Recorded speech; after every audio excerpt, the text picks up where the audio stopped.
So these are the rules. Okay, this is like when the book writes the theorem or the rule. This is what it looks like. So multiplying two radicals together, as long as both things were under the radical and the radical has the same index, it's the same thing as having both quantities underneath the same radical and multiplying together. And that's important because that's not true for addition, right?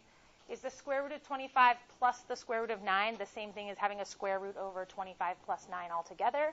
No, those are separate things. But in multiplication, the rules of multiplication are different, and that works okay. So you've seen this rule before. The difference in how you may have seen it before is that you only saw it as a square root. You didn't see the little n right there, the index of the radical that could be a cube root, a fourth root, a fifth root, anything. Okay? And so same thing with quotients or dividing. If we have two quantities that are both under a radical being divided, as long as the radical has the same index, we can think of that as being one radical with that whole fraction underneath there. And sometimes it's more helpful to think about it as a whole fraction. Sometimes it's more helpful to split it up and deal with numerator and denominator separately. Okay? So it's just the idea that you can go between those different ideas and it works. Okay? So nothing really new there, again, except for maybe seeing the index that you might not have seen before. All right, so can this expression be simplified? Explain. If it can be simplified, what do you think is the most efficient way to simplify the expression? So we have the fourth root of 125 times the fourth root of 405. So I'm going to give your group a minute or so to kind of work through the problem. And so you guys are going to decide, can you simplify this expression? And if you can simplify it, we're looking for methods. What are the different ways we can do it? Is there a method that's more efficient? Because those are some kind of large numbers, right? So do I want to multiply 125 and 405 together? Okay. Is there a different way for me to represent it? What's going to work fastest for me and get me the answer in the easiest and kind of quickest way?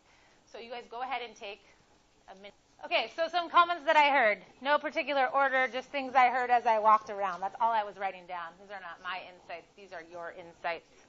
They are both divisible by 5. Do you have a calculator? What does the 4 mean? 5 goes into 405, 81 times. 81 is a cube root. What do I do with this information? Okay, so those are all good observations, but we got to decide what's happening here. So the do you have a calculator comment, that's why I specifically asked, what do you think is the most efficient way to do this problem? Because I agree with you that multiplying 125 and 405 is going to produce a very large number that's going to take a long time to do. But let me ask you this. When you multiply together 125 and 405, what did you guys get? People had calculated. Okay, 50,000. Yeah, lots of people did it, you know.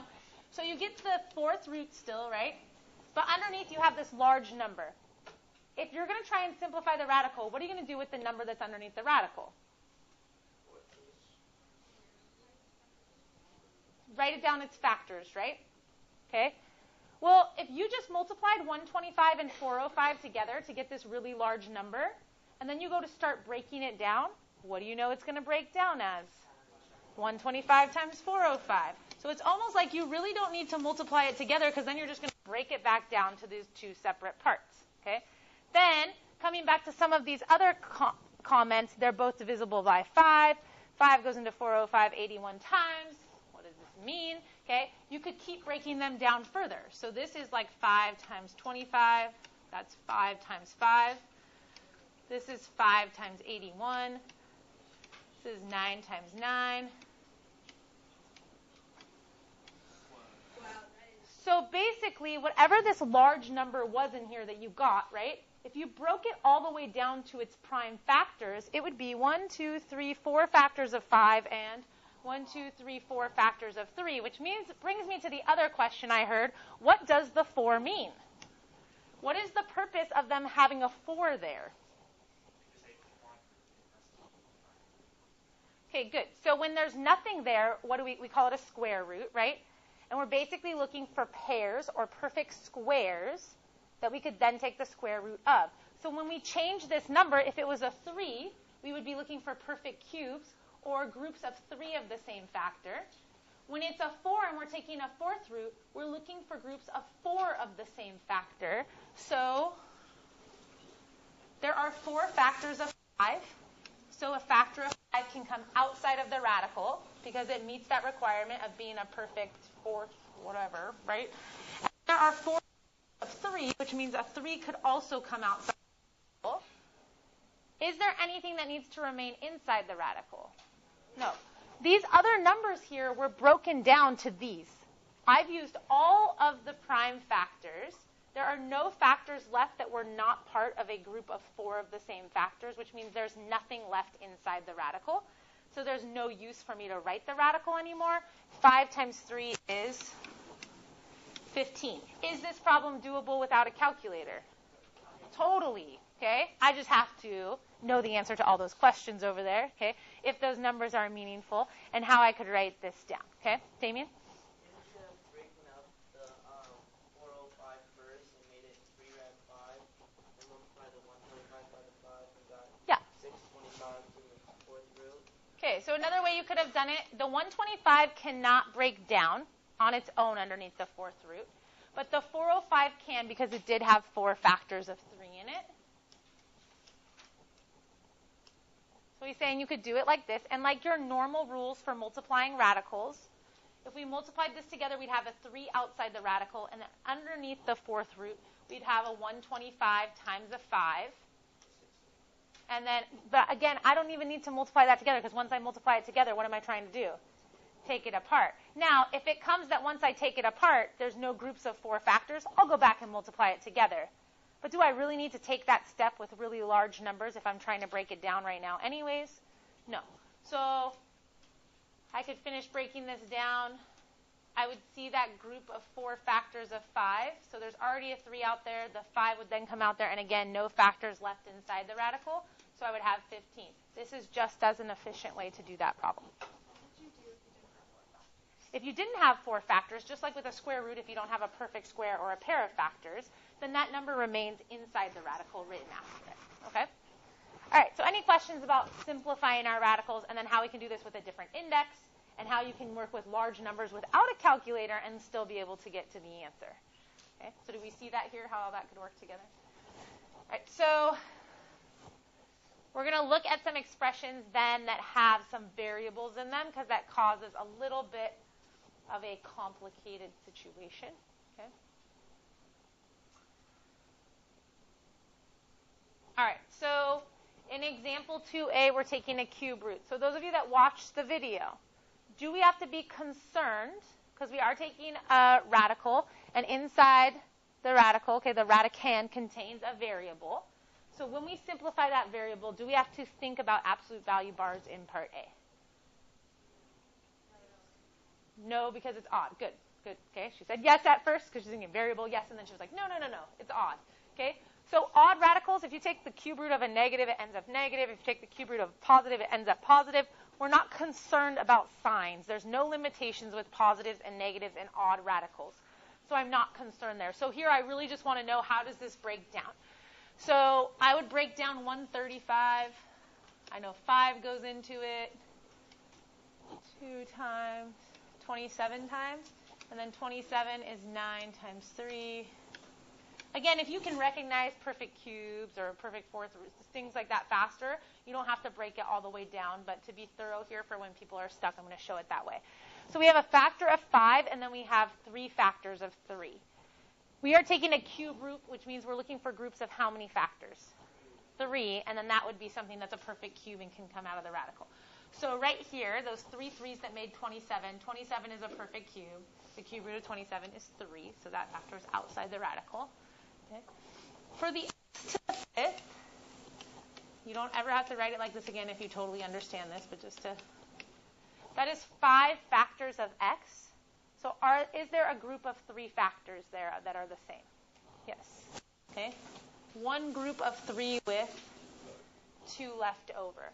So that means the group of 3 will mean a factor of x that can be removed from the radical. And then what's going to be left inside my radical? So numerically, was there any number factors that remained? 5.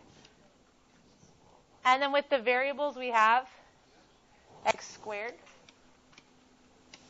I'm not going to worry about any absolute value bars. That would be it. Okay. Now, the absolute value bars we saw last time, just a note about them. I'm not going to make you worry about them when you're doing more complicated operations. So if you're multiplying and dividing, I'm not going to be as crazy about whether or not you did the right thing with the absolute value bars. Okay? But if you're just simplifying a single expression and it's necessary, I would want you to include them. So small side note that doesn't go with either of these examples. Okay?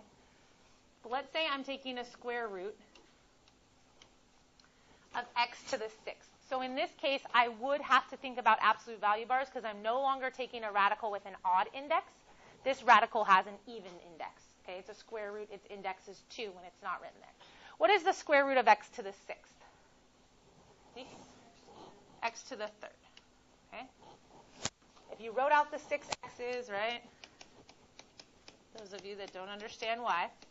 You're looking for groups of 2. There's one group of 2, a second group of 2, a third group of 2 with nothing left over. So x to the 3rd. Okay, x, and x outside the radical. Okay? Here's the thing. You don't know if x was positive or negative. Let's say x was negative 3. If it had been inside of here and you had taken negative 3 and raised it to the 6th power, would it look like a negative number in here? If you take negative 3 and you raise it to the 6th power, once you're done raising it to the 6th power, does it look positive or negative? Positive. Could you have ever even told that it was negative before? No.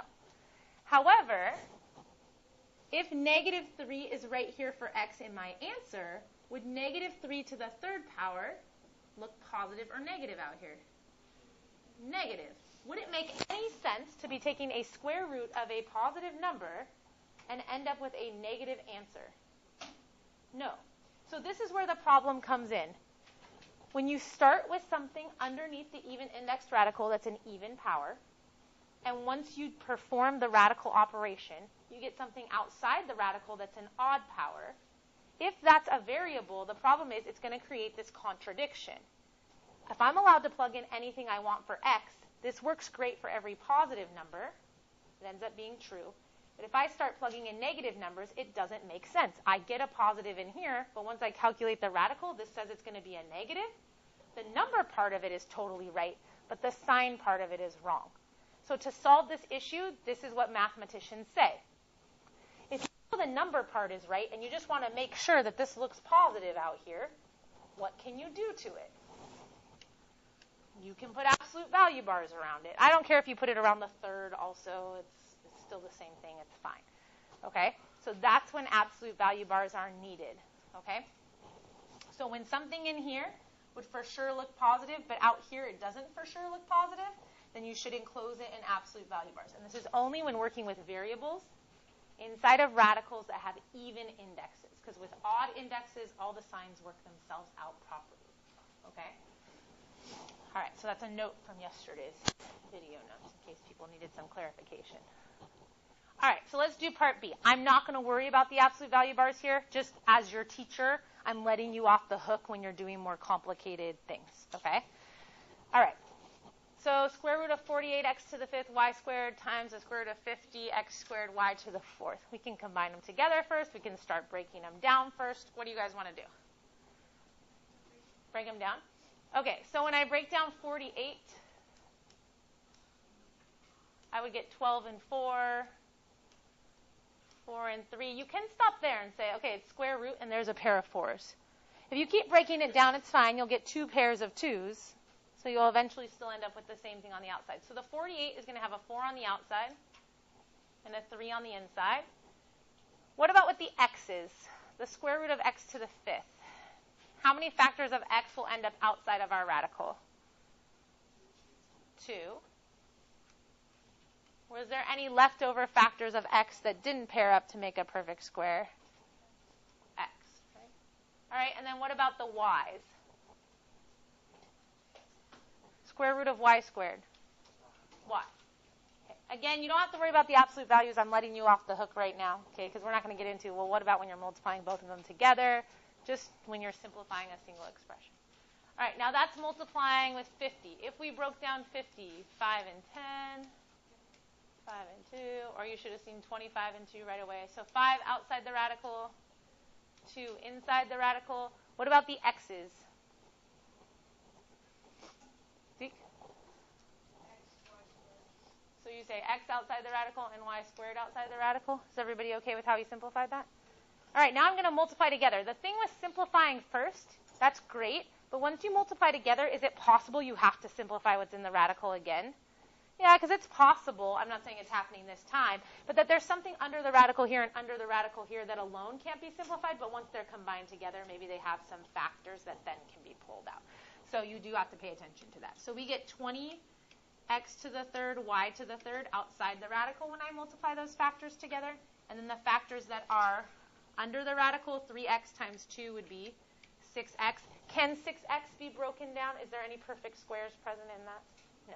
So then this would be good, and this would be our final answer. Familiar, totally what you've done before, geometry, algebra, maybe pre-algebra, okay?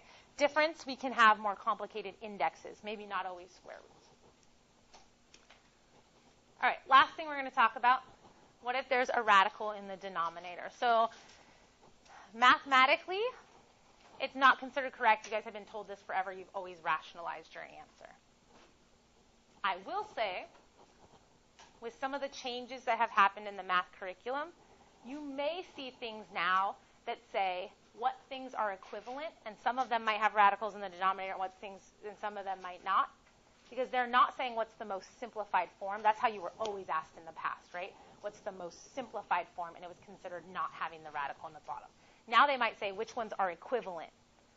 Well, 1 over rad 3 is equivalent to rad 3 over 3. So if these were both in the answer choices, they would be equivalent to each other, right? This would just not be the most simplified form with the radical in the denominator. So we're going to have to pay a little more attention to how things are asked and kind of become like these master manipulators of the numbers. Like, oh, yeah, I totally get. I could change this to this. I can change this to this. Really be aware of what's allowed mathematically to change things and what's not, okay? So we're going to work on rationalizing the denominator like we always had, just making you guys aware of the fact that we need to pay attention to what people ask us when we look at those different types of questions, okay? All right, so what's the matter in part C if we want the most simplified form of that fraction? CJ?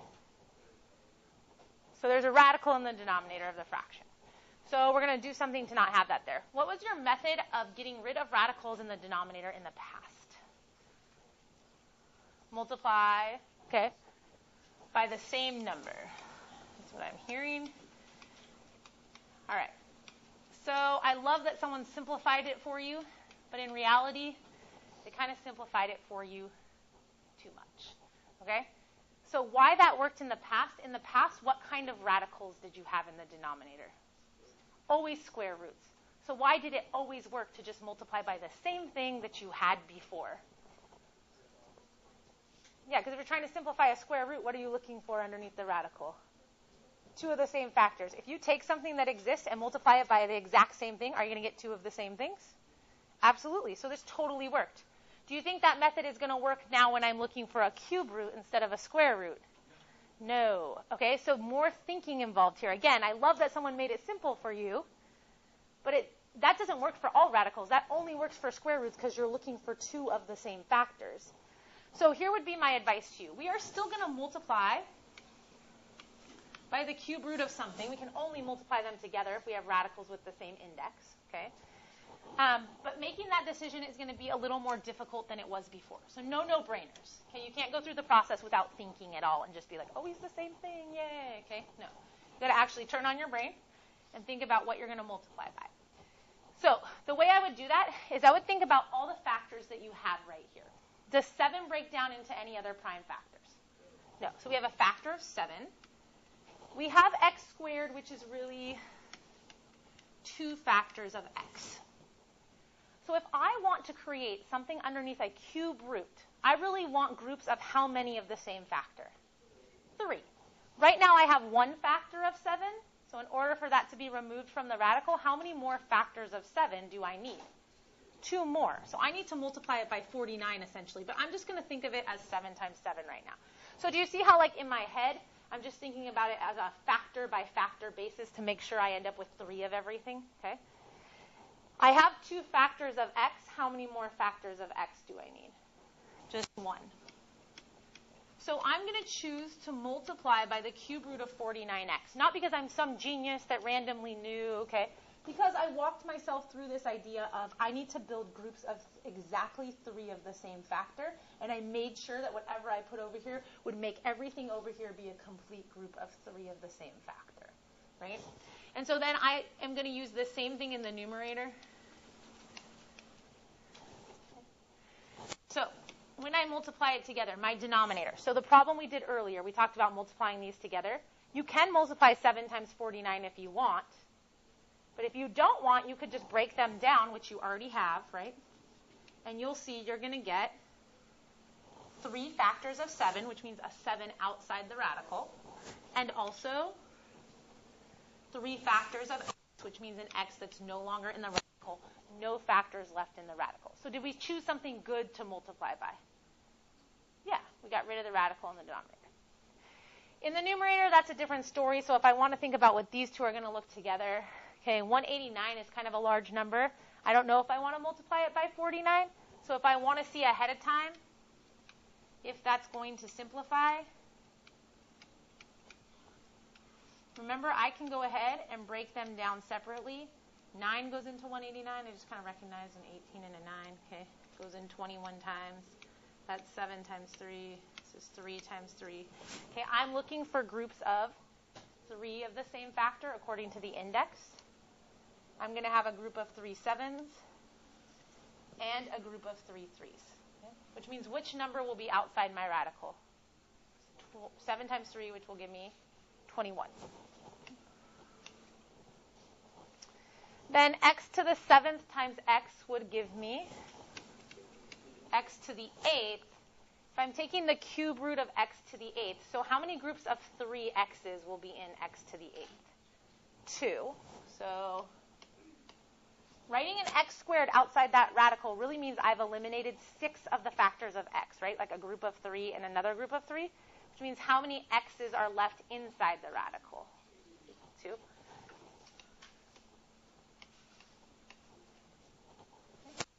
And then we can simplify anything that's here. Now, if these simplified before, we could have simplified them, which now that I factored this, I see that it could have. So if you had done 189 divided by 7 first and x squared into x to the 7th first, that's fine. Okay, but actually doing this is going to save us doing another example maybe. So x is going to cancel out one of those. 7 is going to go into 21 3 times. So my final answer is that I have 3x times the cube root of x squared. Do we need the denominator to completely cancel out every time to simplify this? No.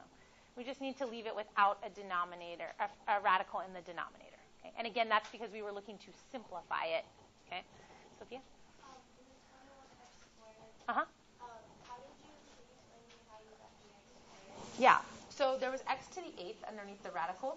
So thinking about it kind of long ways, that means there's like 8 factors of x underneath there, right? Because the index is 3, a group of 3 means an x will come on the outside. So a group of 3 means an x on the outside. A group of 3 means another x on the outside. So that's where that x squared is coming from. And this one's because there would be 2 left over that weren't in a group of 3. So basically you think like how many times does 3 go into 8? It goes in there 2 whole times. That's the amount that comes out. And the remainder is 2. Those are the part that didn't form the rest of the group. Is that okay? All right. Any questions on how to do this? Okay. So you guys can start homeworks 1 and 2.